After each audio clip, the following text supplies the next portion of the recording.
অভিষেক ব্যানার্জির বাড়ি যদি বেআইনি হয় এবং নিশ্চয়ই সেটা বেআইন প্রমাণ পেয়েছে তাই নোটিশ দেওয়া হয়েছে, তাহলে সেটাই হবে যেটা উত্তরপ্রদেশের কুখ্যাত মাফিয়া আতিক আহমেদ খানের বাড়ি গুড়িয়ে দিয়েছিল যোগী আদিত্যনাথজি এবং বলেছিল আর মিট্টি মে মিলা দেंगे। তো এখানেও মাননীয় মুখ্যমন্ত্রীর পরিষ্কার কথা, যেটা বেআইনি হবে বা দুর্বৃত্তদের কাজ হবে মাটিতে মিশিয়ে দেবো। অভিষেক ব্যানার্জির মতো একজন দুর্বৃত্ত সে পার পেতে পারে না। যে আইন শেখ শাহজাহানের জন্য, জাহাঙ্গীরের জন্য, সেই আইন কিন্তু অভিষেক ব্যানার্জির জন্য প্রযোজ্য।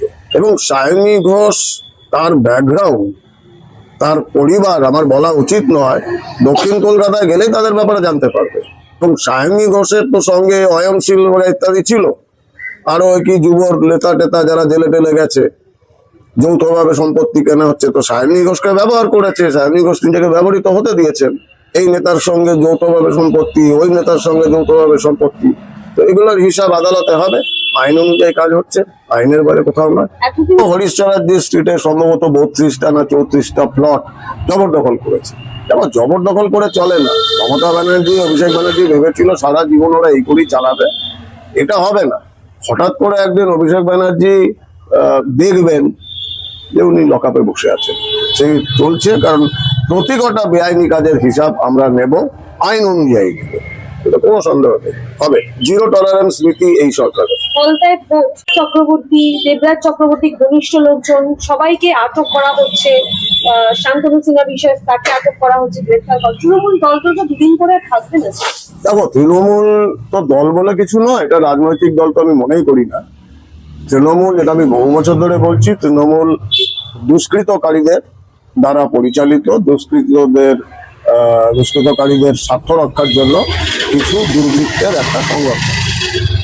আইন তো দুষ্কৃতকারীদের ছাড়বে না। অন্তত এই ভারতীয় জনতা পার্টির সরকার, মাননীয় মুখ্যমন্ত্রী শুভেন্দু অধিকারীর সরকার, এই সরকার দুর্বৃত্ত বা দুষ্কৃতকারীদের ছাড়বে না।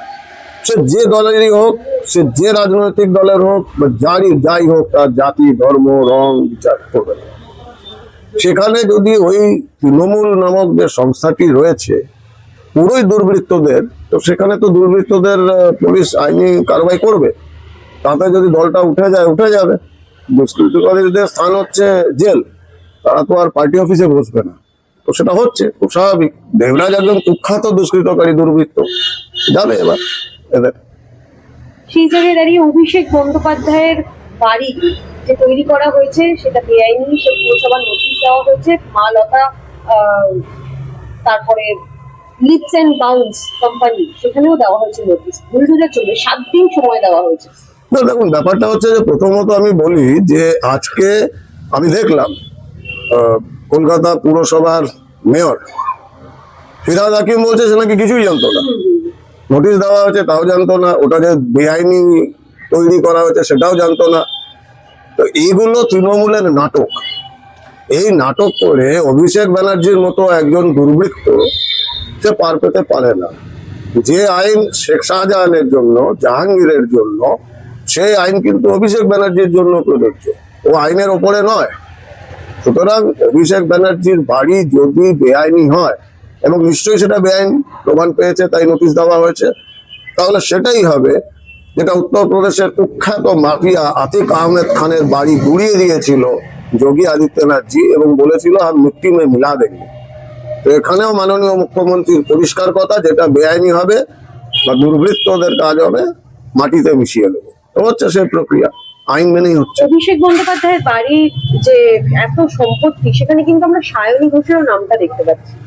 আমি তো বারবার বলেছি, তৃণমূলে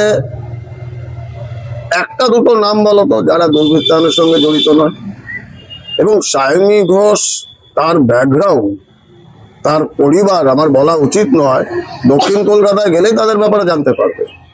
এবং সায়নী ঘোষের তো সঙ্গে অয়নশীল ইত্যাদি ছিল, আরো কি যুবর নেতা টেতা যারা জেলে টেলে গেছে, যৌথভাবে সম্পত্তি কেনা হচ্ছে। তো সায়নী ঘোষকে ব্যবহার করেছে, সায়নী ঘোষ নিজেকে ব্যবহৃত হতে দিয়েছেন।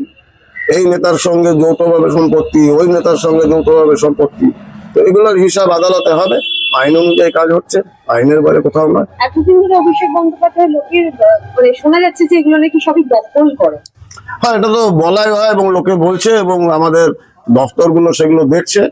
যে পুরো হরিশ্চন্দ্র স্ট্রিটে সম্ভবত 32টা না 34টা প্লট জবরদখল করেছে। এবার জবরদখল করে চলে না। মমতা ব্যানার্জি, অভিষেক ব্যানার্জি ভেবেছিল সারা জীবন ওরা এই করেই চালাবে, এটা হবে না। হঠাৎ করে একদিন অভিষেক ব্যানার্জি দেখবেন যে উনি লকআপে বসে আছেন। সেই চলছে, কারণ প্রতি কটা বেআইনি কাজের হিসাব আমরা নেব, আইন অনুযায়ী নেব, এটা কোনো সন্দেহ নেই। হবে জিরো টলারেন্স নীতি এই সরকারের। ফলতায় ভোট তার আগেই পুষ্পা ঝুঁকে গান নিয়ে এত বড় বড় যে ডায়লগ দিয়েছিল জাহাঙ্গীর খান, সেই জাহাঙ্গীর খানই নির্বাচনের আগে সরে দাঁড়ালেন। দেখো, এগুলো হচ্ছে সব অশিক্ষিত গুন্ডাদের ভাষা। যেমন অভিষেক ব্যানার্জি, ওদের যে নেতা, অভিষেক ব্যানার্জি বলছে ডিজে বাজাবো, তার নেত্রী মমতা ব্যানার্জি বলছে লোকের বাড়ি নাড়ু পৌঁছে দেবো, অভিষেক ব্যানার্জি বলছে আমি দয়াবান নই। এগুলো গুন্ডা বদমাস অশিক্ষিতদের ভাষা। তো জাহাঙ্গীর তো ওই স্কুলের স্টুডেন্ট, যার প্রিন্সিপাল ও ভাইস প্রিন্সিপাল হচ্ছেন মমতা ব্যানার্জি, অভিষেক ব্যানার্জি। তো সেই স্কুলের এক নামকরা স্টুডেন্ট জাহাঙ্গীরের মুখে এইসব সিনেমার ডায়লগ চলবে? আইন কি জিনিস সেটাও বুঝে গেছে। আইন এখন ঘাট ধরিয়ে নাকে খত দেবে। ওরা ভুলে যাচ্ছে যে বাংলার মুখ্যমন্ত্রীর নাম মাননীয় শুভেন্দু অধিকারী, এবং উনি যে বলেছেন জিরো টলারেন্স টু ক্রিমিনালাইজেশন, সেটা করে দেখাচ্ছে। এরকম অনেক জাহাঙ্গীরের উইকেট পড়বে, একটু সময় দাও। বলছি, ফলতায় মুখ্যমন্ত্রী শুভেন্দু অধিকারী গেলেন, কি এমন হলো যে জাহাঙ্গীর খান সরে দাঁড়ালে? বারংবার বলছে যে ফলতার সুবিধার্থে, ফলতার মানুষের স্বার্থে, এত নিয়মের উপরে তিনি কথা বলছেন। কিছুদিন আগে তো তিনি বাঘের মতো গর্জন করছিলেন। এরা সব ভেজা বেড়াল, এদের সংবাদ মাধ্যম হাওয়া দিয়ে ফুলিয়ে ফাটিয়ে বাঘ বানিয়েছে। সে অভিষেকই হোক, সে জাহাঙ্গীরই হোক, মমতা ব্যানার্জি যতই খারাপ হোক, যতই দুর্নীতিবাজ হোক, স্বৈরতান্ত্রিক হোক, মমতা ব্যানার্জি কিন্তু একটা দীর্ঘ আন্দোলন, রাজনৈতিক আন্দোলনের ইতিহাস রয়েছে। কিন্তু এই যে অভিষেক, শেখ শাহজাহান, জাহাঙ্গীর, এরা ওই হাওয়া দিয়ে ফোলানো বেলুন। এরা মমতার বরাভয় পেয়ে বড় বড় নিজেদের মাফিয়া ভাবত। তো সেটা এখন বেলুন ফুটো হয়ে গেছে। শুধু জাহাঙ্গীর নয়, এরকম বহু জাহাঙ্গীর। একটা অদ্ভুত ব্যাপার দেখবে যে এদের এই যে নামগুলো, সেটা যদি দেখো, আমাদের মানে হিন্দু সনাতনী সমাজের নামগুলো কিন্তু আমাদের মনীষীদের নামে হয়। বহু বাঙালি পাবে রবীন্দ্রনাথ নাম, বহু বাঙালি পাবে সুভাষ নাম। এদের অনুপ্রেরণা কে? নেতাজি সুভাষচন্দ্র বোস, রবীন্দ্রনাথ। আর ওদের যে নামগুলো ছিল শাহজাহান, জাহাঙ্গীর, অরঙ্গজেব। তো এইগুলো বোঝা যাচ্ছে যে ওদের মানসিকতাটা কি, ওদের ঐতিহ্যটা কি, তো সেটা ফলো করতে চাইছে। ওরা ভুলে যাচ্ছে এইসব অরঙ্গজেব।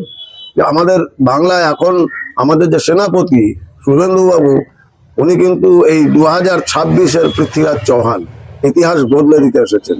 লাভ হবে না, এই বেজা বেড়ালগুলো এবার ইঁদুরও হয়ে যাবে, যেটাকে বলা হয় পুনর্বসিক ভব।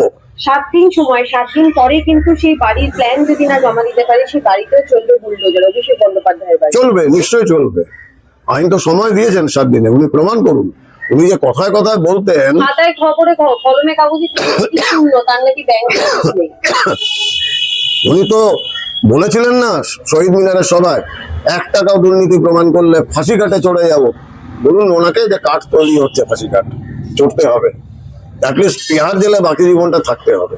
সোনা বৌদির হিসাবও বোঝা হচ্ছে, অভিষেকের কাজও বোঝা যাচ্ছে, ডায়মন্ড হারবার মডেলও দেখা গেছে।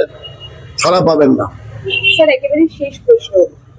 কিছুক্ষণ আগেই আমরা দেখতে পাচ্ছিলাম যে উত্তরপাড়া যে রাজবাড়ী হাসপাতাল, সেই হাসপাতাল নিয়ে কথা হচ্ছে। স্যার, হাসপাতালের রেস্টরুম সহ বিভিন্ন জায়গায় এছাড়া একাধিক সংবাদ মাধ্যম গেছে, সেখানে বাংলার বোতল কখনো কখনো পাওয়া গেছে। নেশা করছে একেবারে হাসপাতালের মধ্যে রাত্রিবেলা। কি বলবেন? দেখুন, আমি গতকাল মিটিং করেছি, আগে থেকে বলে গেছিলাম, super hospital super, deputy super হসপিটালে অন্যান্য কর্মাধ্যক্ষ, অন্যান্য ডাক্তারদের সঙ্গে প্রায় 2 ঘন্টার মিটিং হয়েছে। একটা ভয়াবহ অবস্থার মধ্যে রয়েছে হাসপাতাল, শ্রীরামপুরের একমাত্র এত বড় হাসপাতাল।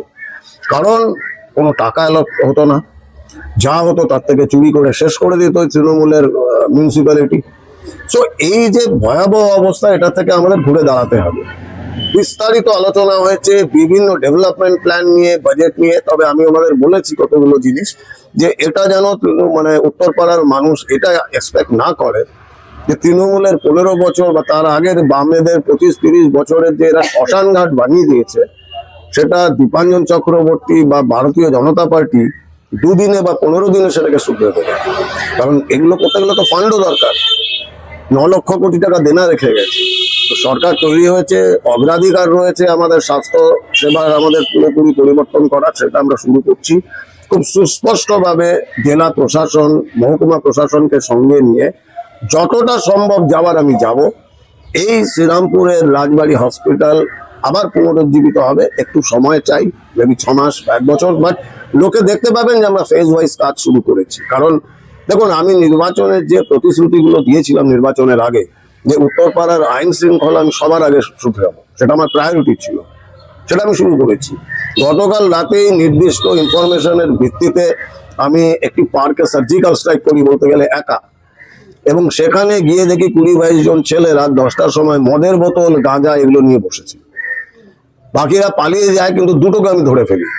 এবং থ্যাঙ্কস টু উত্তরপাড়া পুলিশ, সঙ্গে সঙ্গে আমার ফোন করার সঙ্গে সঙ্গে আইসি নিজে চলে আসেন, ফোর্স নিয়ে আসেন, এই দুজনকে তুলে নিয়ে যাওয়া হয় এবং যতগুলো মোটরসাইকেল ছিল সেগুলো বাজেয়াপ্ত করা হয় এবং আইনানুযায়ী কেস চলবে।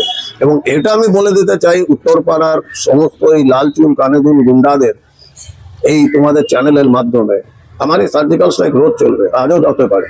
যেখানে যেখানে মদের, জুয়ার আর এই সমস্ত আড্ডা হবে, গাঁজা ড্রাগসের, তারা যেন সাবধান হয়ে যায়। এবার যাকে ধরা হবে প্রথমে তাকে একটু ওষুধ দেওয়া হবে, তারপর আইন অনুযায়ী যা ব্যবস্থা করার তারা জেলের ভাত খাবে।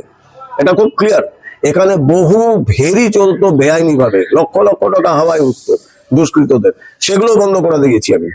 এবং এটা নিয়ে জেলা প্রশাসন, চন্দননগর পুলিশ কমিশনারের, তারা কিন্তু অল আউট আমাকে হেল্প করছে মানুষের সাথে নিয়ে এগুলো সমস্ত বেআইনি কার্যকলাপ বন্ধ করবে। একটা আন্ডারপাস চলছিল 2008 থেকে, সম্পূর্ণ বেআইনি, আমি কোনো কাগজ দেখতে পারিনি।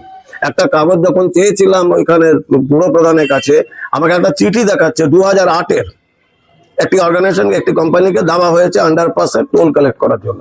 তাতে না টাকা লেখা আছে, না এক্সপায়ারি কবে আছে সেটা লেখা আছে, না কোনো রিনিউয়াল হয়েছে। উনি আমাকে রিসিপ্ট দেখাতে পারেননি যে মাসে মাসে আপনারা যে টাকা তুলছেন ওখান থেকে। আমি বলেছি পুর প্রধানকে যে আমি আপনাদের কাছে এফআইআর করছি অন্তত এই মামলায়। উনি বলছেন আমি জানি না, বহু পুরনো, 2022 থেকে উনি পুর প্রধান, 4 বছরে কিছু করেননি, শুধু টাকাটা খেয়ে গেছেন। তো ছাড়বো না। এবং ওই আন্ডারপাসে যেহেতু আমি টোল বন্ধ করে দিয়েছিলাম, ওখানে যেহেতু ওটা নিচু, কোন্নগরে দুদিক থেকে জল জমা হয় বর্ষায়, হাঁটু জল হয়ে গেছে, 2 দিন ধরে পাম্প চালাচ্ছিল না, লাইটগুলো সব বন্ধ করে দিয়েছিল, একটা মৃত্যু ফাঁদ তৈরি হয়েছিল। তো আমি পুর প্রধানকে বাংলাতে পরিষ্কার বোঝাই, 1 ঘন্টার মধ্যে যদি পাম্প না চলে, জল না সরে এবং লাইট না জ্বলে, আই উইল এনশিওর যে আপনাকে হাতে আমি বালতি আর মগ ধরিয়ে দেবো, আপনি বালতি করে জল তুলে সরাবেন। 1 ঘন্টার মধ্যে উনি নিজে ছবি আমাকে পাঠান যে পাম্প চালানো হয়েছে, উনি নিজে দাঁড়িয়ে রয়েছেন, জল পরিষ্কার, শুকনো পরিষ্কার হয়ে গেছে এবং নতুন করে লাইট লাগানো হয়েছে। তো এটা সম্ভব, ইচ্ছা থাকলে সম্ভব। এবং এটা শুধু আন্ডারপাসেই কিন্তু আমার এটা সীমিত থাকবে না, যেখানে যেখানে অন্যায় হবে, যেখানে যেখানে দুর্নীতি হবে, চাहे ফেরিঘাট গুলো হোক, যেখানে হোক, চাहे ইলিগাল কনস্ট্রাকশন, বুলডোজার রাজ ওরা দেখতে পাবে। এটা কি দীপাঞ্জন চক্রবর্তী দেওয়াল? না, এটা আমাদের মুখ্যমন্ত্রী মাননীয় শুভেন্দু অধিকারীর দেওয়াই। এখানে আমি বলে কোনো ব্যাপার নেই। ওনার নির্দেশ মতো, ওনার গাইডলাইন অনুযায়ী যেখানে অন্যায়, যেখানে দুর্নীতি, যেখানে দুর্বৃত্তায়ন, আমরা সার্জিক্যাল স্ট্রাইক করবো। তাতে কিছু ক্ষয়ক্ষতি ওদের হবে, হতে দিন, মানুষের সাথে এটা আমরা করবো।